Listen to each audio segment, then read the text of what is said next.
भाव न मिळाल्याने उन्हाळी कांदा शेतातच सडला. चोपड्यातील शेतकऱ्यांचे लाखोंचे नुकसान. जळगाव जिल्ह्याच्या चोपडा तालुक्यात लाल कांद्यासोबत उन्हाळी कांद्याची मोठ्या प्रमाणावर लागवड केली जाते. उन्हाळी कांद्याची काढणी एप्रिल-मे महिन्यात केली जाते आणि भाव मिळाला तर विक्री होते. पण भाव मिळाला नाही तर शेतकरी कांदा साठवून ठेवतो. मात्र यंदा भाव न वाढल्याने अनेक शेतकऱ्यांना मोठ्या नुकसानीला सामोरे जावे लागत आहे. चोपड्यातील एका युवकाने शेतकऱ्याने आपल्या शेतातील तब्बल 20 टन उन्हाळी कांदा मे महिन्यात काढणी करून भाव वाढेल या आशेने 5 महिन्यांपासून साठवून ठेवला. पण आज 5 महिने उलटून गेले तरी बाजारभाव पूर्वीचाच आहे. साठवणुकीसाठी 4 फॅन लावून शेतकऱ्याने मोठा खर्च केला होता.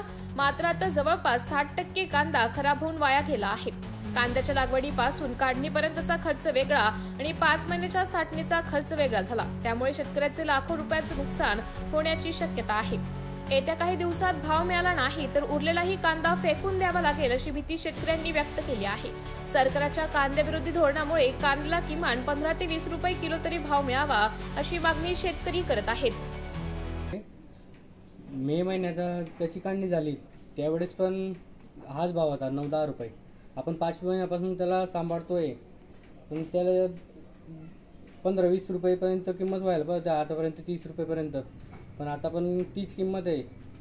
त्यामुळे त्याला 60% घट येऊन गेली. आता त्यावेळेस तो 20 टन माल होता, तो आता 10 टन पण राहिला नाही.